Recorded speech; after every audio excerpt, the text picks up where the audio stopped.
The most obsolete idea is go to school, get a job, work hard, save money, get out of debt, and invest for the long term in the stock market. See, why would you save money when they're printing trillions of dollars? The gap between the 1% and 99% is massive. You see, it's not just money. You have to step back and look at the bigger picture. So what do you do? In every one of us is a poor person. There's still a poor person inside me.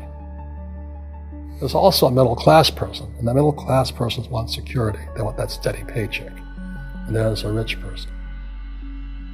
And they're all inside of us, except that it's not taught.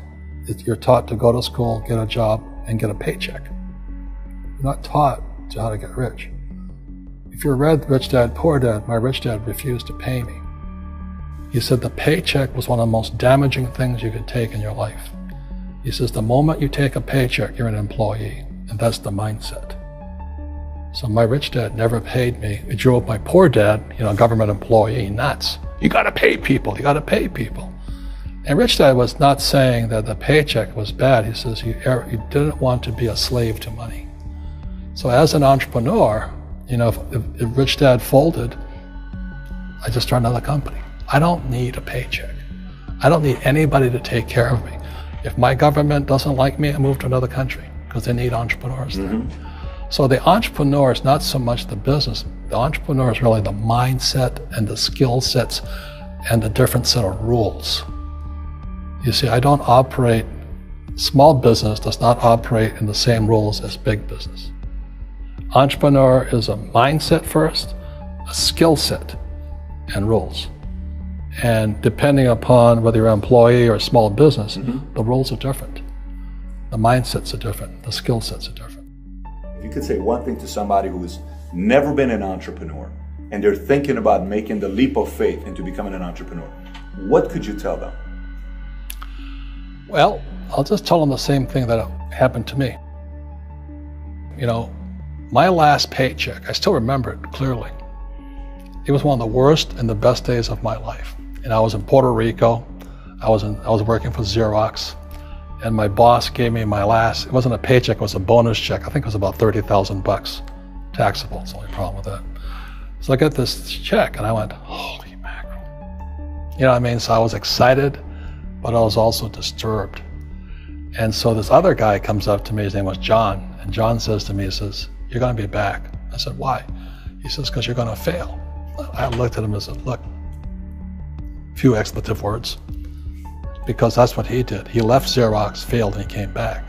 And I said, look, you failed and you came back, but I'm gonna fail and I'm never coming back. And that's the attitude. Do you know what I mean? If you say, well, if I fail, I'll go back to mommy and daddy, then that's what you'll do. So if you fail, that's when I became an entrepreneur, because I had no money. I had no money for years. I didn't have a paycheck. But that's what my rich dad encouraged me to do. He says, when you don't have this paycheck, you get hungrier, smarter, and it's a test of your character. Will you become a crook? Will you become dishonest? Will you cheat and steal? Or will you become a better human being? So really, that's the benefit of becoming an entrepreneur, is you really find out who you are when you don't have anything.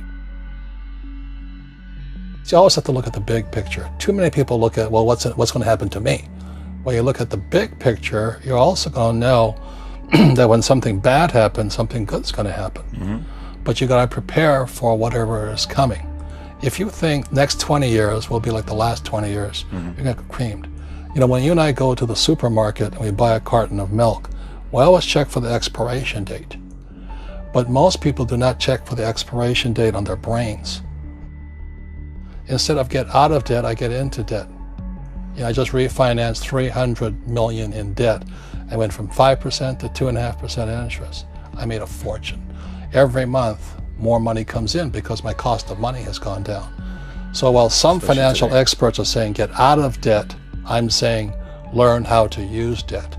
See, when I came back from in Vietnam in January of '73, the first thing my rich dad said to me was go to school to learn how to invest in real estate. It wasn't real estate, it was how to use debt and taxes. Debt and taxes make the rich richer. Debt and taxes make the poor, the middle class, poor. So all the rich guys who are doctors and lawyers or, those guys, they're getting creamed and they don't know why. Doctors are getting creamed. Oh yeah, they make it more money, but the take home is less. Sure. My doctor just yelled at me. He was happy. He says, "Oh, guess what? I finally made $1 million." And I said, "Yeah, this was just 3 weeks ago." And so I said, "Yeah, well, how much you pay in tax?" He says, $750,000 in taxes.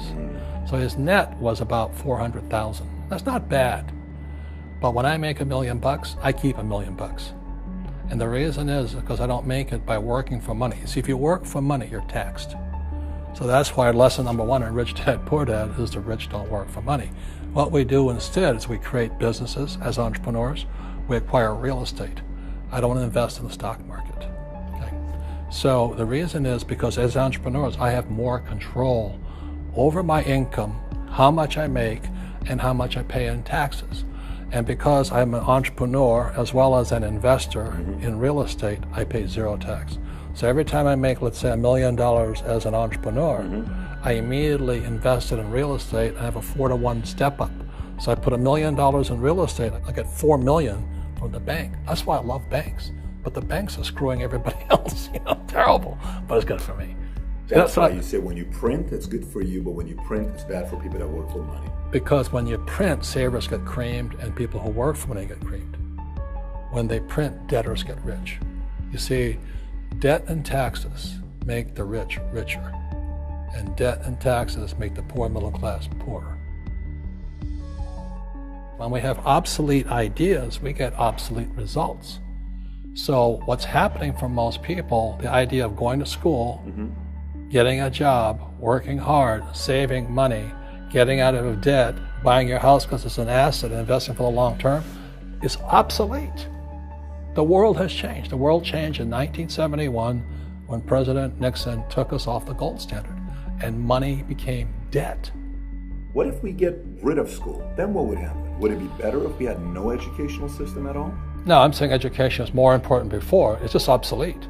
There's Moore's Law which states information doubles every 18 months. In other words, everything's obsolete 18 months.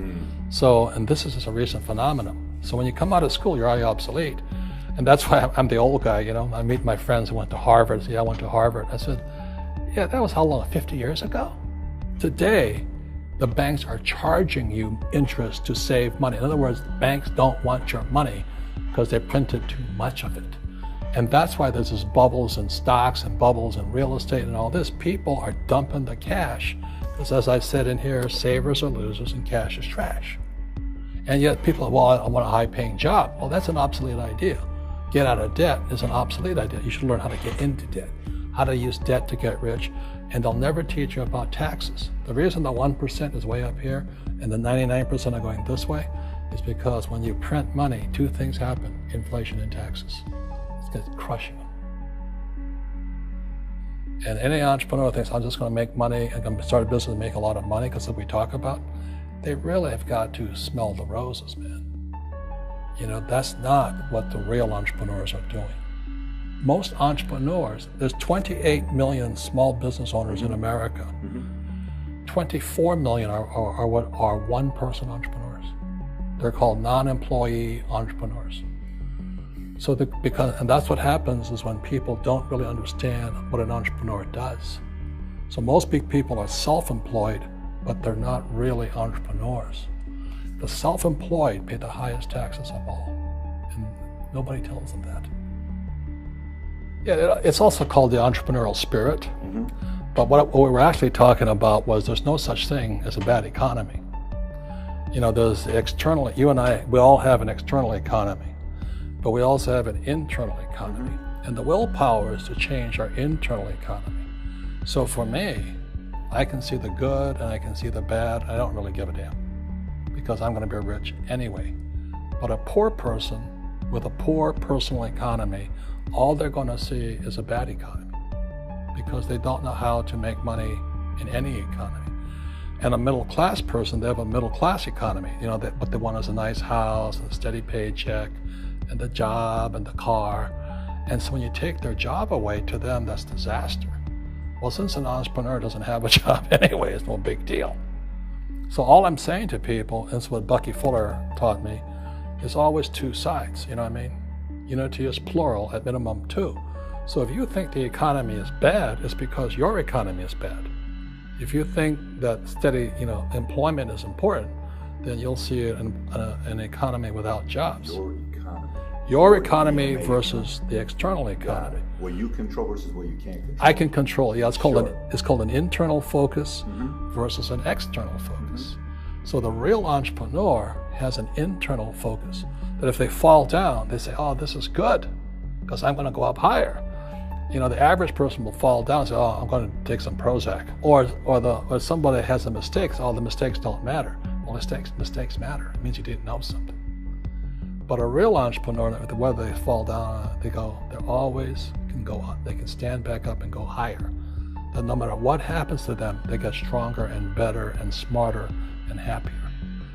But a person with a weak internal mindset is that they're so afraid of what happens, it generally happens. Like, people who are afraid of losing their jobs, they generally lose their jobs.